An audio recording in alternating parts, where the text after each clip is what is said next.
All right, I want to welcome everybody to the Get Connected podcast. I'm sitting here in the Black Box Theater at the Porter Sanford Center, and yes, my Zoom is recording this time. And I'm just really excited to be here amongst some of the filmmakers we have screening their movies. And I want to welcome everybody here. Welcome to the podcast. Thank you. What do you guys think of the venue here? Beautiful, amazing. All right, so some of you guys who are here who have screened projects before in our hallway. This is definitely a step in the right direction. I'm personally excited to be here because I was the one responsible for establishing and bringing a car full of speakers and laptops and all kinds of gizmos. But here everything's set up. We have a beautiful 500-seat theater, and this black box is just awesome too. The sound is just perfect. So I'm here with some great filmmakers. You guys have some awesome projects, so congratulations for being here. And part of this reason of this podcast is so our fans can get to know you guys, get to learn about your projects, and then to see what you guys have coming up on the horizon. I also want to get you guys thinking about what we can do as a community of filmmakers to what you guys learned on set, how you guys can share information that can benefit someone who might be listening to this. If you have projects that are coming up on the horizon, that would be great to learn as well. But let's start over here with Lonnie and learn a little about you and you, Pyrie. All right. Well, my name is Lonnie Jackson, and real briefly, now that we're recording, I come from a theatrical background. I've been in the film industry for about 2 years now. And one of the funny stories, real briefly, is that when I first started directing, I actually, instead of looking at the monitor, I was actually looking at the live action because I'm so used to looking at everything on stage. And they kept saying, look at the monitor. This is what you're going to see. And I'm like, but I feel it right here. So that right there was a big change up for me, is watching everything on the monitor and kind of, to an extent, being stationalized. But through it all, I've grown, and we've created a dynamic project right now called Upiri. And Upiri basically is an exclusive brand that we've created. It's not just a film. It's a new format called a CMV, a cinematic music video. It incorporates 5 components, which is a music soundtrack. It's a web series. We have merchandise. We have an ebook, and we have a comic book that comes along with it as well. All right. Sounds exciting. And I know you guys have been working so hard on Upiri. We're really excited to screen it here. All right. And Hi, I'm Bernie Ask. I'm up here from St. Simon's Island, Georgia. We're going to be screening a film called Coming from All Sides, and it was based on a short story I wrote in 2010, and it was looking at the financial housing crisis from the perspective of 2 middle-aged guys. And it was a combination of a lot of people I knew that were going through the real struggle with the real estate bubble, and we looked at how 2 very different families dealt with that financial crisis, and one family comes through, the other one not so much, and we wanted to show both sides of that equation. And that one of the things that was real helpful, and one of the reasons we pursued getting that short made, was we wanted to establish a good team of local crew members that we could rely on, good actors that I have some experience with now for our future projects. And we have one that's scheduled to shoot this year, which is called Promise from Neptune, which is based on a true story of a Civil War era, a slave and his master who had gone off to war. And then we have another project slated for early part of next year. So we're building a team that we can rely on. And of course, all of Georgia is benefiting from the tax incentives that are bringing projects into town. So it's been a real exciting time to be a filmmaker in Georgia. And Bernie, just real quick, having talked to you, I know that we were going to do a Sin Central with you, which would attract actors. So all the actors that are listening to this, be sure to reach out to Bernie, check out his movie, and I understand are you accepting resumes for crew? Yeah, we'll be accepting resume and headshot for actors at Get Connected, and we'd also like to start networking with a lot of crew. So I want to make sure that, because we're not doing Cine Central this trip, get over to the Coming from All Sides screening. I'll have a few people from our team there, so we are going to be collecting resumes, and we have 24 speaking roles that have to be cast in the next 45 days. So we're going to be doing a lot of talking to actors in the next few weeks. All right, well, great. Well, you're amongst some really talented crew members here, so be sure you network today. Part of the reason of doing this is that one thing I found is the filmmakers never got a chance to meet each other because they're just, during the event, is just crazy. So now this is kind of an intimate situation where you guys kind of get to know each other, learn about each other's projects, and then, support each other from there. All right, next up. Yeah, my name is Eric Reagan. My film that I'm going to be screening is called No Remorse. It's about a domestic abuse and a woman who's in a bad relationship. It was actually based off of a noir fiction short story written by Jake Hinkson. He's a very great noir writer. He has a blog called The Night Editor, and he's prolific. I mean, the guy's like 3 or 4 times a week posting up there. So he had this great story. It's called Bad Day at Work, and I read it, and we asked him if we could do it, and he was, yeah, sure. So we adapted it to a short film because it was obviously a literature work, and we shot it in 10 hours, actually, one day. It was 6 pages. And how I did that was we had a very, very small crew. I mean, we had people doing 2 or 3 things at a time, and I found, because this was my 3rd short, that was a very easy way to make a short, because when you got a 15 crew, 20 crews out there, it's just a lot of people running around. So I really think that was a good choice on my end. Yeah, you got to feed everybody, right, guys? Oh, yeah. Yeah, food is expensive. Well, I love the shot. One of your shots in your movie is really cool. How it opens up. I really like that that shot. I think people are going to really enjoy that as well. All right. Well, great to have you here. Yeah, I'm Jeff Shipman. I'm the director of The Devil's Wager. It stars Mark Ashworth and Jeff Rose. It's a film about a moment where the devil has a crisis of confidence after losing another bet with God. And so it's kind of a dialogue between him and one of his minions, dealing with that and kind of coming out the other side of it. It was designed as a prologue for another film called Satan's Soul that was written by Philip Maxwell. And we're, based on the interest in this, as it starts to play all over the place and does the festival circuit, we're hoping to gain, financial contributions to make that one happen as well. And Jeff, you worked extremely hard. You were the DP on the film Red that won the Best Production Plan contest. So your work is fantastic. And what was it like working with Mark and Jeff on this project? Because those are the 2 of the best actors we have in Georgia. Actually, I was the director on Red. Oh.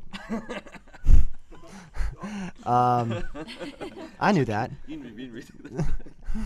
I deal with I organize so many films. Sometimes I lose track of them all. I'm sorry, Jeff. No, it's no problem, Brent. Working with Mark and Jeff was fantastic.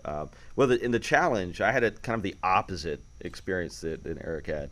I had the smallest crew I've ever worked with on Devil's Wager. It was me, myself, Dave Martyr, who did our sound and gaffing, and Philip Maxwell, who wrote it and co-produced it. He also assisted running the smoke machine and slating, but it was basically four of us and the actors, and yeah, it was extremely challenging, I think, if you're shooting and directing, to truly work with the actors and to bring the best out of them. You're having to focus on too much, and I know it's a very common thing, and because of the economy, producers don't want to pay people to do to do one job. They want people doing multiple jobs. But I've always felt that it really puts a strain on the actors to have to wait for someone to deal with the lighting and all that. But luckily it worked out. Dave's a great sound guy, great gaffer, and I don't know, I was really, really pleased with what we got out of it. Luckily I had Mark and Jeff, who are just phenomenal actors. Yeah. Well, great. Yeah, the project sounds fascinating. I can't wait for our audiences to check it out. And next up we have? Hi, I'm Jenna Sykes. I'm from No Fear Here Productions, here on behalf of our producer, El Jefe, Darla Clarkson, and also our director of the final hour, Denise Evans, who are both unfortunately ill right now. So I'm here. I'm an assistant producer, and I played Scripty on set, and I was also on the writing team for the final hour, which is a story about the last hour on Earth, and it's a handful of stories about an ensemble cast who are kind of dealing with the last things, coming down to the final hour on Earth, the most important things, and they're trying to figure that out. And it's how much do I give away without giving away too much? Yeah, there's definitely a twist ending at the end, so that's exciting. And it's about being with loved ones and being truthful to who you are, and we have one, storyline of someone trying to find safety because they think they might be able to survive this apocalyptic event, and then other people that have found peace and just want to be around the people they love. So it's definitely a handful of different storylines that kind of all intersect together. So we're excited about it. Great. Yeah, I know that project in particular has just seen a ton of attention, and Darla has been a big supporter of Get Connected, and we just are excited for her. And she's also involved with Upiri as well. Yeah. All right, so guys, again, thanks for being here, and we're excited to screen your movies. We're excited to have you here and to give you guys more opportunities. Sounds like Bernie has some opportunities today as well. I want you guys to talk a little bit about your projects in terms of what you learned from the set. In particular, I would love for people listening to glean something from what you guys may say in terms of what went well, what I don't know, what gear did you use, how did you get the locations, how did you rehearse your movie, what were some creative choices you guys made along the way. Might be I think something worth hearing. So if anybody would like to start, walk us through your project, and particularly I guess what you guys really learned. Like was there a theme on set, like, okay, we're definitely going to improve some aspect of production, the sound, the lighting, or some element? Yeah, I'm Bernie Ask, and this was coming from all sides. We had about a 35-page script, a very dialogue-rich event, and the two lead characters spent a lot of time just off by themselves rehearsing for a couple of weeks before we started the production. And it really helped us because, as we heard, a lot of times the process of making a film requires attention to technical detail, and the only part that the audience sees is left to the last. And that's really frustrating. So we were able to have them get comfortable with their lines, get a level of connection that they portrayed two lifelong friends, and that was really helpful. And then we intentionally kept one of the family group separated from each other. So there was a lot of tension in that family. They were remote to one another, so we wanted to keep that feeling of awkwardness. So while the two lead characters were from different families, one character, we wanted to take advantage of that awkwardness because that shows a family in turmoil, and that was really helpful. And there were a lot of things that we learned and developed as we went along. Clearly, some of them were technical, and I would recommend, and this is one of the things I was fortunate with, if you're a new filmmaker, spend some time looking over the shoulder of the editor during the putting the film together, because nothing is more important than learning the importance of having your DP get the shots you need to make those edits look right and to feel good. Invest the time to really write up a good shot list. We had a detailed shot list for every day. It's really key to do it. It feels like you should be able to do this by the seat of your pants. But after the first few hours on the first day, and we were going down the checklist, and we realized, wait, this is moving. The crew knows what their next assignment is. All the DP had to do was to capture that. So those are a couple of the key things that I think are real important to keep a focus on. Yeah, and Bernie, your movie deals with a subject matter that a lot of people are facing with this, with the crisis in the economy and the home markets and all this stuff. I know firsthand a couple people, and I'm an avid follower of that, and it's just it's so sad to see some of these people out there hurting so much. Even some family members are just like, wow. So tackling that issue is really interesting. So who else would like to comment? Yeah. At No Fear Productions, we have an apprentice program that allows people to come in and do a type of internship that's very unique, and they actually get to do their own project. And as a group, the final hour was the apprentice project that actually I was a part of, and at the end of 2012, last year, we filmed it. And so it was the first time that our group of apprentices had been together on set and had ever worked together. And so I would say that confidence and trust in yourself was hugely important, because we realized the first half of the first day people were holding back a little bit. People were trying to feel each other out. And the people that really, rose to the occasion and actually did a fantastic job were the people that immediately came in and had confidence. And, these were a lot of people that haven't had a lot of paid gigs before, and they were trying to learn. And, that was the whole point. We were trying to teach them, and everyone was trying to, build the resume up and get on set. And so the people that showed a lot of confidence in what they did know and in willingness to learn and be really hands-on and just, do anything they could to be a part of it as well. That's, where a lot of the success came from. What, in particular, what did you take away from the experience? As an apprentice, I, thought I had a lot of confidence coming in, and I felt like I actually was able to feed off of everyone else's confidence as well. So that was really nice. And I also found out that I was actually kind of good at keeping everyone organized. So that was really fun.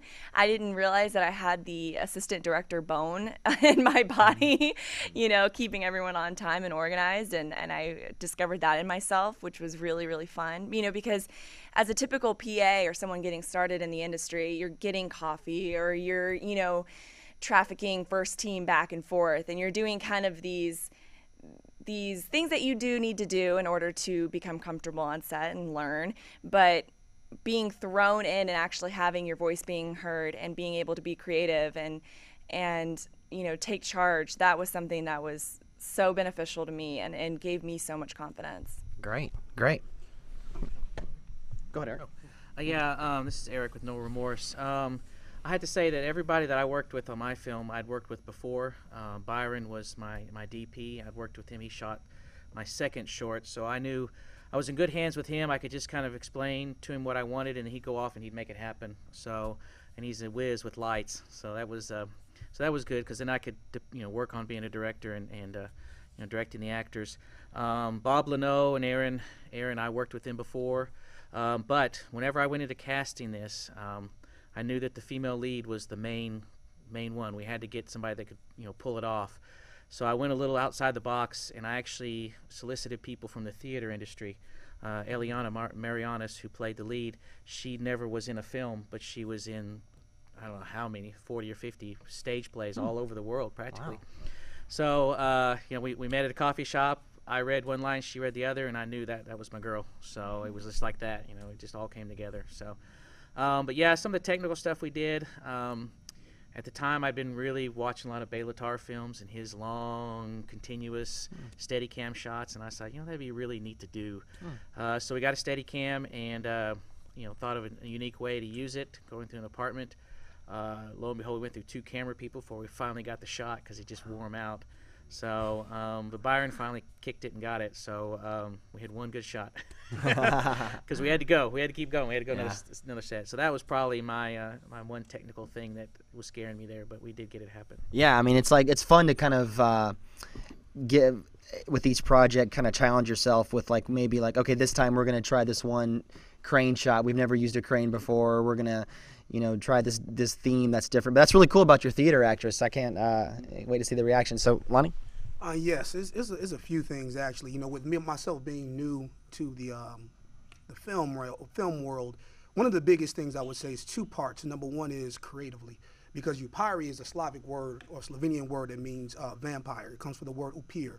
And what we have dealing with vampires and dealing with redemption, because that's what upiri is about, vampires and redemption. And the whole point of it is it's very symbolic behind what we do. We have 7 vampires that represent the 7 deadly sins that have 7 artistic gifts as well too. And there's a lot, it's heavily laden with symbolism, but creatively coming up with something of that magnitude was extremely tough, as well as in terms of a lot of people may look at it and say, okay, you're dealing with religious aspects, because we're using vampires symbolically as another culture to showcase the stereotypes that we portray against one another. And that was something people were like, I don't know about that, you know what I'm saying? So having to deal with that creatively and then creating the format. We're not coming into this as a film, we're coming into this creating a format called a CMV. A cinematic music video is nothing new, it's just unique. We're taking what Michael Jackson did with Thriller, merging that with the look of True Blood. And we had to, number one, create a script. Do we do a screenplay? Do we write a treatment? It was like, okay, we got music involved over in this. Do we? And that was difficult. So we had to, our writers, we had 4 writers, and man, we went through a lot trying to really establish a standard for this format. So we've just now reached the standard at this point in time, but that was a huge problem. And also in terms of within the episodes, there's not a lot of dialogue, in terms of, is a narrative more so to where it's narrated, as in a storytelling format. So the characters in the first 3 episodes, they don't have a lot of dialogue. So we had to really have our actors portray. And that was difficult as well too, because when they came in, they had to go through choreography. These are not artists in terms of musical artists that go through choreography. These are actors. So, we had to actually go through and synchronize everything. That was extremely difficult. And we had 9 people to do that with, to where they all had to be synchronized at one time. So it was a lot of practices. It was a lot of learning while we're striving to create this format. So the biggest thing that I gained from this is endurance. You know what I'm saying? I truly learned, you know what I'm saying, how, and that's another thing as well too, is patience, is how to create something, and take the time to go through with it. One of the things we want to do with Upari is not just say we want to establish a film. We wanted to establish something with credibility, and that's why I definitely agree with you, Bernie, is in terms of all of the components we created, we wanted to have sustainability. It wasn't to a point to say, hey, we're going into this, we want to do this film, to do this film. We wanted to create something that has revenue streams. You spoke about it in terms of bringing in the money. We want to have something with revenue streams and something that investors and business-minded individuals, because I come from the business realm as well, will look at and say, I would invest in that, not just from one aspect, but from all these other components. So we kind of worked backwards. We did what the major company would do, creating an exclusive brand before it was a demand for it, and we're putting it out there now. So that, going through the years of testing the market, going through the years of trying, to see what people like, what they don't like, all of this right here, endurance, patience, and also what it gave me personally, it allowed me to see within my own spirit the redemption that we're talking about in this film, the portrayal of what redemption is, because redemption is a journey that we take, and it's the decisions we make along that journey. Yeah, I think for a lot of other filmmakers, they just kind of get the script and they go off and shoot. But you're just kind of like, well, here's the brand. Let me build this brand. So your approach is just very different and fascinating. So I mean, I've seen you develop and craft and tweak this brand over the years. And I want to say, Byron mentioned something that he might be coming on board and helping you guys out. Yeah, it's funny you said that as well too, because Byron actually is most likely about 90% he's going to come in and direct the next 3 episodes. So and he's got a film screening as well, 2-time, and he's a phenomenal DP director. Did you want to add to the conversation here?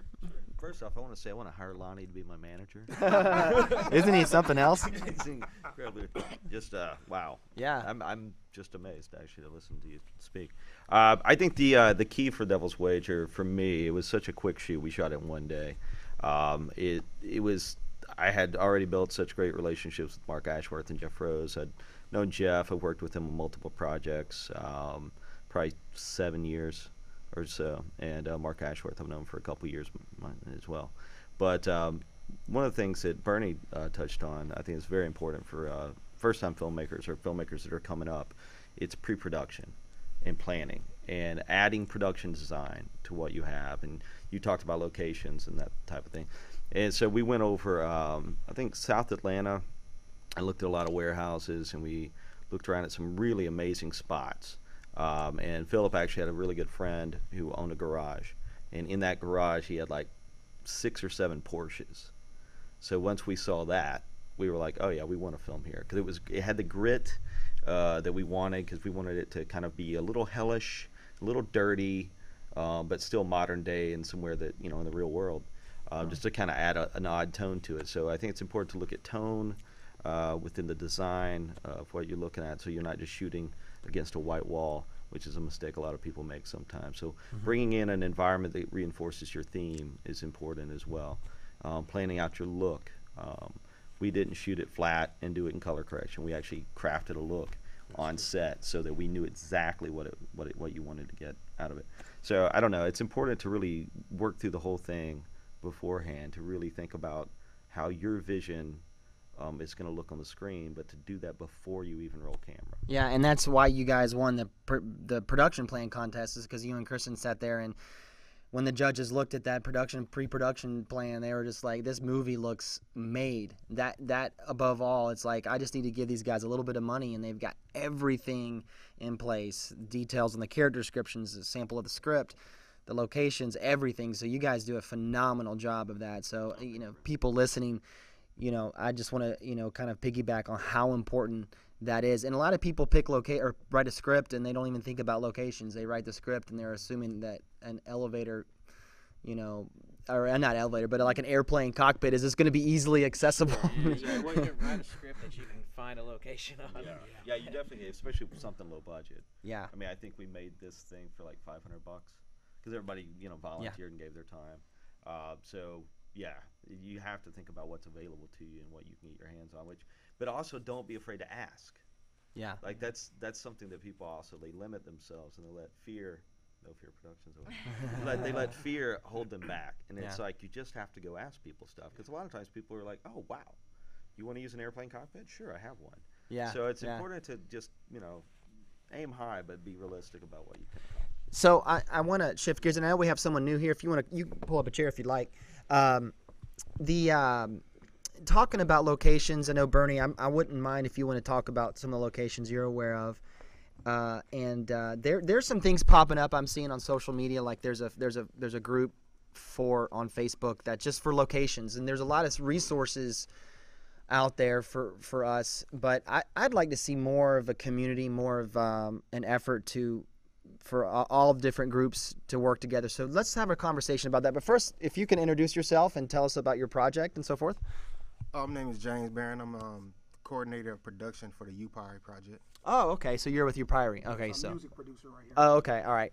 So tell me how you think we're doing, Georgia. How is Georgia doing in terms of local filmmakers? How, in terms of teamwork, and how can we work together? And then maybe what can get connected to, if there's any ideas that you guys have through our event. My personal mission, Autumn's mission, is to use the event, and as the event grows, use the event to attract opportunities for you guys, for us, the local guys. So what can we do? What are we doing well? What can we do better in terms of improving the overall outlook? Mm-hmm. Well, I am almost 24 years old, so I just graduated from college very recently. This is Jenna Sykes speaking from No Fear Here Productions, by the way.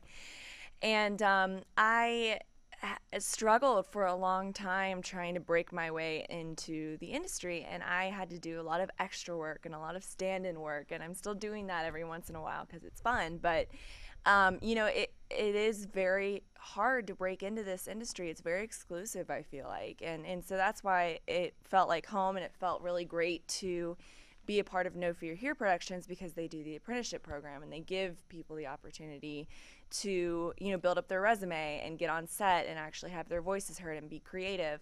So my thing that I would like to see in the industry here grow is giving people opportunities to get involved when they may not have the best resume yet, but they have the passion and the dedication and the desire to learn. I know, just to speak to that a little bit, one of the things I'm sure you guys have come across is that you have an eager person come to you and say, hey, I'll do anything you want. And then it's it's the day of the shoot and they're nowhere to be found. I mean, there is that burning feeling that I know all of us have experienced. So where do we draw the line? Like, in other words, like, we want to help somebody, but we don't want to spend all of our time helping this person to at the cost of the production. So anybody else want to talk to this on what we can do and continue to do to help? Mm-hmm. Well, I will say, once again, Jenna, you guys hit the nail on the head, and also Darla, who's been an integral part of UPIRE. It shows improved with No Fear Here is the apprenticeship program.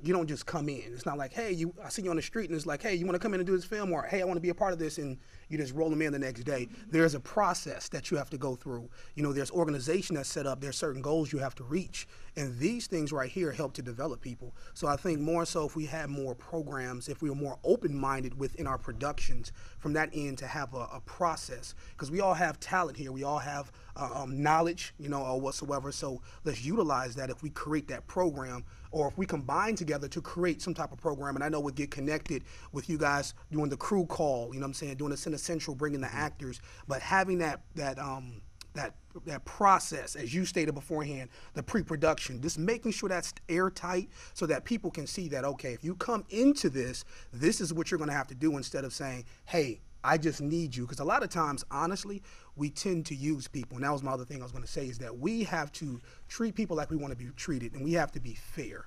Even like you were saying, when you need something, ask, but also, be willing to give.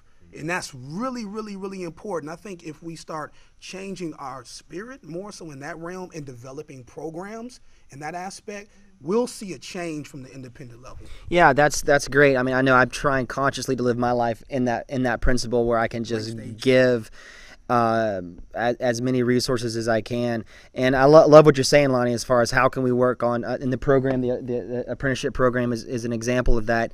And then while you were talking, I was like, what maybe we can start some kind of a program through Get Connected with the filmmakers to develop some kind of training. I think a lot of people see how much hard work it is to be on set, and it's like, whoa, I see Hollywood and I just feel like, oh, I can do that, but it's like seriously hard work. So anybody else like to speak to that? Yep. Bernie asked from Coming From All Sides. The key that any enterprising and energetic film community has to focus on is sharing of resources. Yeah. And that's, we heard about the value of pre-production, but if you were to do a search to come up with pre-production aids, you'll come up with stuff from England. You come up with a whole mixed bag of different forms that may or may not be of value. So what one of the things I think Get Connected can do well is recognizing there's a certain amount of proprietary knowledge. For example, I know of a fantastic, we're making some plans for it now, a fantastic location that looks absolutely apocalyptic. It's devastated industrial buildings, acres of asphalt with bushes and trees growing through it. And I'm not quite ready to share that location with anybody yet, because first I'm going to. We're all drooling over here. and it's several hundred acres with a fence around it, and it's just perfect. It's begging to be have something shot on it. But recognizing there are going to be some things that we have to hold back for business reasons, it would be very helpful if, for example, I have a checklist and a set of guidelines I use for location scouting, and it's detailed. I'm a private pilot as well, and I'm very comfortable with doing a checklist because I know that it's always the same every time. I don't forget something. And so I've got this checklist for locations that I use. I'd be willing to share that with anybody. I'd love to see Get Connected have a production notebook that people can contribute, and the only way to get a copy of that production notebook is to contribute something to it. And that's a simple thing that we can do. We can share contacts with people who are really good at wrangling extras, for example. And one of the things, this is a pet peeve of mine, whether or not any or all of us have worked as extras is immaterial. We've all had an opportunity to see background actors being treated in such a way that is embarrassing to the craft. And it's only I recognize that you've got a young person, first time in charge of anybody, and the first group that they're ever in charge of is 150 over-enthusiastic extras who are waiting to see somebody famous walk past their path. But I would love to see some sort of standards developed. And here's just a really simple suggestion that I would make if you have extras that you're going to be booking on your film. Give the second AD a small PA. Don't make them huddle around like a bunch of little kindergartners and strain to hear what you have to say. Use a PA. Treat them as if they were a group of adults that you are trying to get a task completed from, and talk to them in such a way that they feel like they're a part of. And I think there's a lot of those kinds of things, the production notebook, dealing with extras, finding out sharing locations where it's not a proprietary issue. Those are the kind of things Get Connected can really help the community with. Yeah, I'd like to piggyback on what Bernie said there. I actually had a problem when I'm still doing pre-production on the last rung of on the ladder, the Stephen King short film. Working on. Need to find a barn that was decent. I mean, because the film is set with a barn with a hay mow, which they don't make those anymore. So somebody said, well, why don't you check with the Commerce Department? And lo and behold, they do have people that are on the film side. I emailed one of them, said, hey, I'm looking for a barn. The guy emailed back and said, you know, where's your zip code? And I told him, and I said, I have no money for this. And he sent me a packet of about 40 different locations with contact names, everything, absolutely free. So you definitely need to look into that. Now they're the ones that make the production book that you can buy, and they also have an online presence where you can find anybody from a PA to an extra or whatever you want. But Georgia's doing that. I mean, they're doing that. They're trying to make that easy access for people, and just by asking, I got that for free. And the other thing you said about sharing resources and stuff, that's how I've done it. I mean, my composer, all my music has been composed. The music's been laid down by he writes the music, plays it, everything. And in exchange for that, I make music videos for him. And like with Byron, I do visual effects for him. So I do a lot of swapping of services to get stuff done, and that seems to be the easiest way for me to get my productions done. Absolutely. Yep. Jeff. I feel like Get Connected has been really phenomenal about giving a venue to filmmakers. I mean, just allowing people to show a film, and having that audience. That's something that we need to make sure we don't undervalue having an audience. Just having people show up to watch your films, and like to kind of piggyback them all together and to have an evening of films. That's really phenomenal. I mean, especially for people that are just getting into it, and it gives like Lonnie's group a great venue. Yeah. To build from that. I one of the things I was telling my wife this week is like I want to work hard on developing a passion for people to appreciate independent movies. I think it's been difficult for all of us to get people outside of our friends and family to say, yeah, you're not going to see this on TV. You're going to only see this through my invitation or these events. And we have to create a passion for it somehow, where people like, oh, I can't wait to see the next film from a local filmmaker. I appreciate. So I'm really trying to type my words on Facebook carefully and say the right thing, because I know if I do, I'll get those people who are glued to their mainstream TV. But we got to figure out a way to get them to support us more. I think just the normal people who like to be entertained. And that's one of my missions here as well. Is like, I know all of you guys are working hard to get your networks here, but I feel like it's my job to get everyone to come and just see, like, wow, look at all these. There's 13 movies here. Like, which one am I gonna watch? I want them to come and like see. So, And for $10, it's a steal. Well, I think with this new venue, I mean, that's the step in the right direction. I mean, that main theater in there is absolutely fantastic, and even this black box is really great. And there's very few places in Atlanta you can show a film, outside of the plaza, which you can get access to and rent out. But there's very few places you can show something in a professional environment that you feel proud to have people come and see your stuff at. So I think that's a huge step in the right direction. Beyond everything else you guys offer.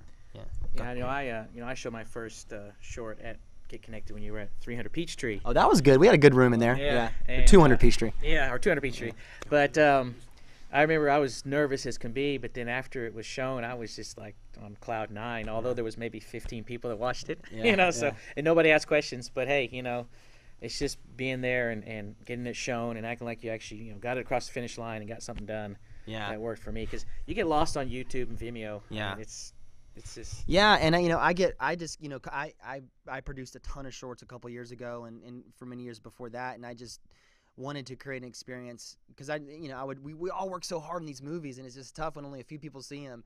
But then when we have a venue like this where we can and it's just awesome to see you guys get new fans, and to see somebody who's never seen or heard about your project to come to you like, I'm gonna follow you now, like I want to see what's coming up next. I want to see what that was really good, and that's what I want people to say. And speaking of random people, we have Mr. John Conkle. How's it going, John? It's going great, Brent. How you doing, man?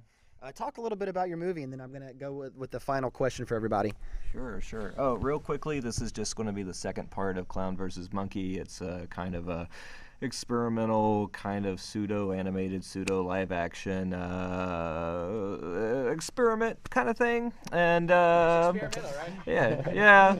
And so you know, it's going to be the, if you missed the first part, it's basically kind of a soap opera, multiple stories, intercut, kind of very fast-paced, and kind of like Days of Our Lives with clowns and monkeys. You guys have to see his movies. Wow. Yeah. So yeah, John, run people away too. So you know, see. we're gonna get you a slow, like, a cult following here somehow, or yeah. All right, so let's, I guess, final question here. Not a cult. What am I trying to say? I don't know. I think a cult. Okay. Yeah, there's a lot of. All right, so my final question, I guess, is like anything else you want to say, and then I guess I also want to learn about your coming up projects. What do you guys have coming up? You may not have anything coming up, but you might want to have something coming up. But like, what do you have in the future? What's your next project? What would you like to, see yourself do next? Yeah. So anybody care to kick us off? I know Bernie's over here. We're gonna learn more about his two films. Still Bernie, and Coming From All Sides will be screening up here at Get Connected, which we're excited about. Part of our strong interest in joining this group and being part of it is it offers us an opportunity to meet with talented actors, talented crew, and broaden our net of people interested in seeing a film. Our next project, which I also wrote and will be directing, is called A Promise from Neptune. It's based on a true story of a slave who was a childhood playmate of the young son of the plantation owner, and these two were childhood friends. And there's a lot of information about it. We have letters from them. We have pictures. We've actually made contact with the great-grandson of the slave, Neptune, and he is involved in the film as well. And this story follows them from childhood and jumps forward to their kind of the penultimate moment at the Battle of Fredericksburg during the Civil War. But what we're using as a structure for this is a newspaper article that was written in 1902 by the local newspaper in Brunswick, Georgia, interviewed Neptune Small, and he told this fantastic story, and it's recorded in the Gullah dialect. Obviously, when I say recorded, written down using the Gullah dialect. So our actors all the African American actors are going to get some coaching in the Gullah or Geechee dialect to be authentic, and it's really for us an interesting project because many of those locations are still there. The slave hospital that our lead character Neptune Small, his mother was the head nurse there. The old slave canals that go through what is now a golf course is where the slaves brought the cotton down to the ocean. It's called the Avenue of the Oaks. It's this dramatic driveway that goes up to the old plantation that these trees are now 200 and some odd years old. It's just incredibly rich in terms of the locations we're able to work with. So by coming to Get Connected, we're going to be screening our recent film, but we also want to take an opportunity to meet with actors.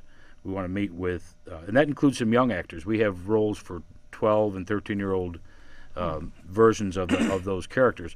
We need to meet with crew. We're going to be shooting primarily in the St. Simons Island, Savannah area, but we've got some things in Middle Georgia, and we will go where we have to go to find the talent. There are some of these roles that are going to require an incredible amount of versatility from the actor, a lot of expressiveness in their face, the ability to have a real wide range of emotions.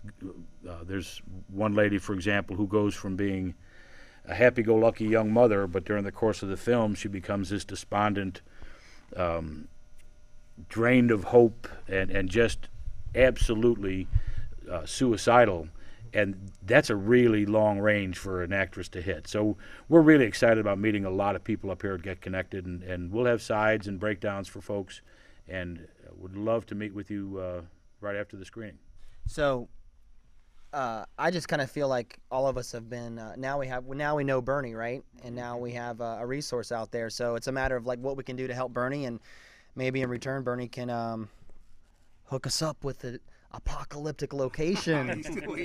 Come on. But he's at least got a plane cockpit. We can Yeah. Come on, Bernie. Weekend at Bernie's. I know you Pirates got some projects coming up. Talk some more about that. Yes, actually, first and foremost, I want to say it's an honor to be amongst you all. You know what I'm saying? It's humbling, you know what I'm saying, to be in this position, because honestly, it's not anything that I've done greatly. It's just in terms of what God has put inside me. You know, it's nothing that I have done. And, you know, even just having my brother here, a music producer, and just the great team we had. There's no I in team. It takes a team to build a dream. And that's one thing that I thank God, honestly, through this entire thing, is that we were able to assemble a team. I can't tell you, it's over 60 people working on this entire project, and they've been working on it for over 2 years. So it's not a point to where it's like one person or two people. It's a full-fledged team, and it started from one concept. And that right there is what I'm thankful of. If it wasn't for people like Slice, if it wasn't people like Danielle King, Raphael Gentry, who's the executive producer, Danielle is one of the best. If you guys don't know who she is, she's an AD. She's one of the best here in Georgia. And I actually learned so much from her, as well as them as well too. And then bringing people from different genres, such as a music producer that came in to write as well as to compose the songs, not necessarily score, but write songs as well, going back to creating this format. I truly want to thank God for the team and the people, and also for Brent, Blank Stage, what you guys do with the screenwriting process. That goes back to what we said beforehand, how you guys open up the door from what you do, as well as in terms of what Get Connected. It's a blessing just to see everybody working together and everybody coming together, and now at this point in time it's surreal, so I'm honored, I'm humbled. Within Upiri, we have a lot of things. We have 9 episodes. We've shot the first 3 episodes. They're no more than 10 minutes. Byron more so will direct the next 3, and then we're looking for another director to direct the last 3. And the reason why we're doing that is because sharing resources. It's not a point to say, okay, this is my project. We don't do that. You know what I'm saying? This is bigger than one person, because we want to create something that's sustainable and something that people can look at and say, hey, you did your homework. Not necessarily just from the film aspect, but from marketing, in terms of target research, reaching out, doing focus groups, finding out what the consumer wants, you know what I'm saying, how their behavior is. That's really important, because you said it early on, build a cult following.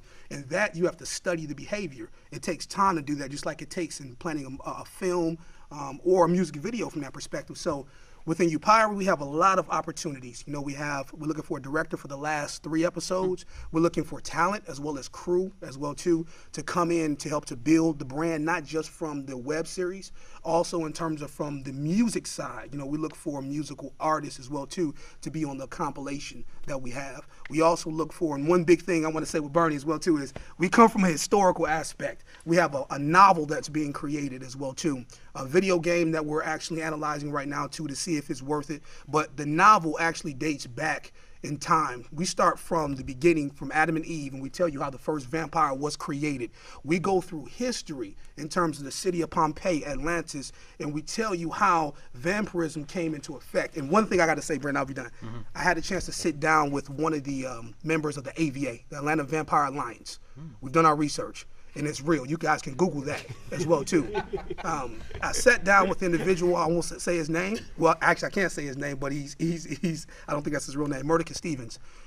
Sat down with him, and it opened my eyes up to what vampirism was in terms of the fangs, in terms of the knowledge and all of that. A lot of the things is just Hollywood. The fangs is just something that was an entertaining aspect. They do drink blood on a consensual basis, because what it does is opens up the pineal gland, which is, you know what I'm saying, the third eye. So it's similar to what we as Christians do in terms of the sharing of the blood. So there's similarities there. And the thing about it is we stay divided so much on real small things. You know, everything is similar, but there's one point that we stay divided upon, and we tend to stay on our different sides. And that's what overall with Upiri we want to do, is we want to bring people from diverse backgrounds together. This is another reason why we created all of the components, not just from a business realm, but to bring people from different genres together for a bigger cause. Yeah, I think the filmmakers in particular are good about breaking down walls and stuff, and I'm tired of all this division. Politics divide us, religion divide us. There's just so many things I could go on. Anybody else have projects coming up on the horizon? To follow on your talking about Upiri, No Fear Productions just shot a music video for you guys, and so we are so excited about that coming out soon. It's actually more of like a short film to the music from your soundtrack, and we're just really excited about that because I think we're kind of trying to take a page from y'all's book and do something a little bit different with it. It's less about promoting the artist who's singing the music, and more about telling a story and kind of also talking about the redemption and the similarities between people. We have a vampire who ends up seeing a bunch of different people throughout his day and dealing with addiction, and ends up really bonding with a human who also suffers from addiction, and how they find redemption together. So that'll be really interesting, coming out soon, and we're excited to work with you guys. We're excited for you guys. We're talking about teamwork makes a dream work. Yeah. Jeff? I hope to work with these guys in the future as well. I just wrapped on a music video for the El Caminos, and they have a label in Sweden. And it's actually, they're playing the video over there, and it's doing quite well. Doing a music video coming up with Blake Rainey and his Demons that is going to be more of a short film action picture as well. And it's going to star Bethany Murphy, who was on Walking Dead. She played one of the main zombies. We're also in development right now for a kind of a comedy series that we're going to do the pilot for probably late summer, maybe fall. And we're pitching to a local network. And working on a feature script. I'm going to be shooting another film with Kristen Wright that stars Allison Hastings as well. And she actually wrote this with Allison Hastings. So that's going to be pretty exciting. Yeah, and there's one or two other things, so I can't remember. Yeah, come to you. For Get Connected, next month we are bringing back the script to screen process. So I am looking for features and filmmakers who are in a position to stage a couple of their scenes live. And we did that last couple months ago with a couple other projects, and I think it did well for them because when you're doing a live performance, you almost get the same excitement as you do when you're screening your movie. But I'm looking for features that haven't been made yet as a way to attract attention to these projects, because you're getting people to come watch this, and you can tell people this is some live scenes from the next film. Who's got money? I think Autumn and I both would just want to see where Get Connected can become a place where projects can get funded somehow. And if we use the popularity or momentum to attract more investors. I know we've had some opportunities here, and we got to make sure people get the best investor packages together. And we can do our part in attracting the right people who are credible investors. So I know that's our mission with all of you guys. But if you have a feature film and you're interested in script to screen, look for that as well. John, what about you? Any crazy monkey business in the future for you? Clowns? Well, I got about 5 more parts of Clown versus Monkey to put out. It's a feature. I'm just putting it out bit by bit, and then we're writing a cyborg movie and a Bigfoot movie. So Bigfoot. There we go. Oh my God, that is awesome. Yeah. We'll see about that one. It's a period piece, so it might all be done, green screen with drawn backgrounds again or something. Because I don't know. It's like Depression era Bigfoot. So we'll see. So we'll see how it comes up. Wow. You guys got to work with John, man. I went to college with John, and just his imagination is unreal. But you've got like 20 kids at home, right? It's tough for you to get out. Yeah, absolutely. I got a little nation I've got going on at home. So yeah. When I can come out, I try to do something. Yeah. Well, guys, I really appreciate everybody being here, and like I said before, this is a chance for you guys to kind of get to know each other and network some, because Thursday is going to be crazy, and hopefully this podcast will live on, and if someone checks it out, hopefully we've said something that can educate somebody and learn. We just really want to see the community here grow, and along the way, if you ever have any suggestions or ideas for us to improve the experience here, let us know, and we'll do whatever we can. But we're just so excited to be at this new venue. I mean, it's just awesome. And I'm excited for you guys on Thursday, and we'll see how many people we can get to see your films and move forward from there. So thanks again, and we'll see you Thursday, and see ya. That's a wrap.